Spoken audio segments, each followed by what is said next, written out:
if I were to accept your arguments, Ndindi, tonight, that there's a difference and you're attacking the economy with now full knowledge that you didn't have before, what would you say for those who are watching you tonight and say it's a departure from what you told them before? You told them primarily we'll take care of the hustlers. We want to make sure that there's money in the pocket of the hustlers. These are your talking points, all right? But now, would you say the reality is different? You've come and you've realized that, having seen what you've seen, that there's a huge budget deficit, the economy is almost lagging, you've taken a different approach. Smart, we are very consistent. And if you play all my videos, you'll see, because it depends with how you interpret. When you talk about us taking care of hustlers, look at our policies. And I'll just mention a few. One is that I've talked about industry and what we are doing. That is just about employment. Who are being employed? It is the Kenyan people who are majorly hustlers who currently don't have jobs. Secondly, you talk about housing. Housing majorly is not about people owning homes per se. It is also about Kenyans who have no income getting some income by getting jobs, both directly and much more indirectly by creating multiplier effects and backward integrations. Then, if you go forward, for example, let me talk about education, because I'm still referring to that issue about hustlers. When you look at our education system, when we came in, every government was shy of touching a monster called CBC. One, because it's very costly, but also number two, it is complex. We said we have to buy the bullet. We cannot continue postponing a good thing. So we laid it bare and we started implementing with full knowledge that it's not cheap. But then you have to do the math between the labor force that you want to harness and polish, and also the expenditure of that education system. Who are these people we are paying for in terms of education? They are the Kenyan people, majorly the hustlers. What are we doing and what are we looking at through these targeted areas that we are investing public money? If you look at education, number one, Smart, the reason I'm here, the reason you are here, is not because of any other reason. It is because we got an opportunity to go to school.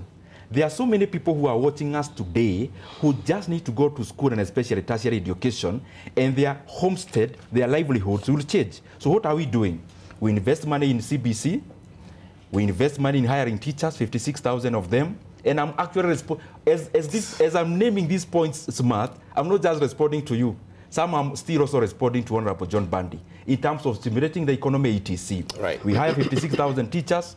When you go to tertiary education, what are we doing? We have capitalized the help much more.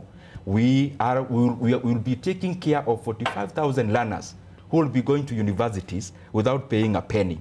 Then after that, that thing has a problem still. Like just nothing is perfect. 2 months, 2 months in, just on this point, yes. 2 months in, that students university have still not gotten their allocation of these resources that you're talking about that you've disbursed. It hasn't happened. That is what we actually decided to do.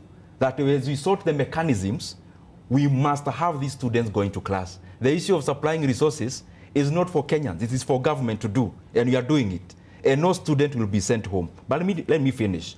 But as we do that, because we are looking at the whole chain, then we look at this person who have gone to CBC, we have hired teachers, tertiary education taken care of.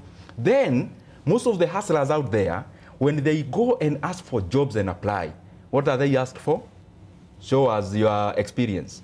Then, because we are a conscious government and deliberate, we also create opportunities for these young graduates to also get that experience. The government injects money through PSC.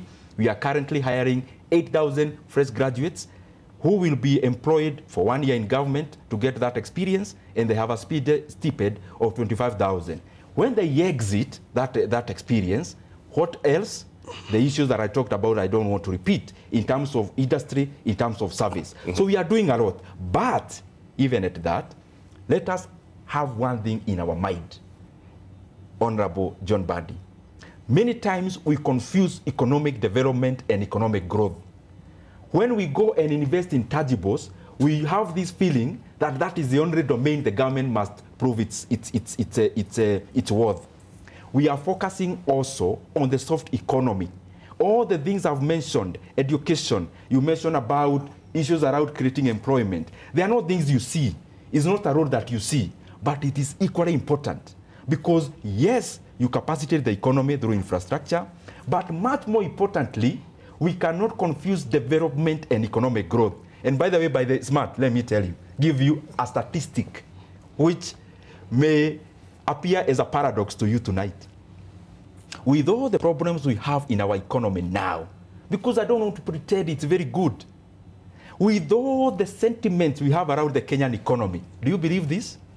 According to all the institutions of the world, including World Bank, Kenya in the first quarter of 2023 grew by 5.3%. And by the way, Kenyan economy was the 29th fastest growing economy in the world. So what am I trying to say? Yes, there are issues that we must improve, but you're not so badly off. I'll take your point, but I would ask your direct point. Do you think the hustler today is far much better than the hustler that were a year ago if you were into office? That's the direct question before I ask somebody to get back. The question, let me rephrase. The hustler today, is he better off than the hustler that would be if we didn't take the measures we have taken already? Would already be like Sri Lanka. The hustler in Sri Lanka, leave around now the plate, the economy has collapsed. Ndindi, the hustler would be like the hustler in Ghana if we never took the kind of measures we have taken. So I am very proud of the measures we have taken because we have averted a catastrophe, we are now stable, we are taking off. So you're telling that hustler today they are better or worse? It's a direct question. The hustler is much better now today, with the kind of policies that we have taken.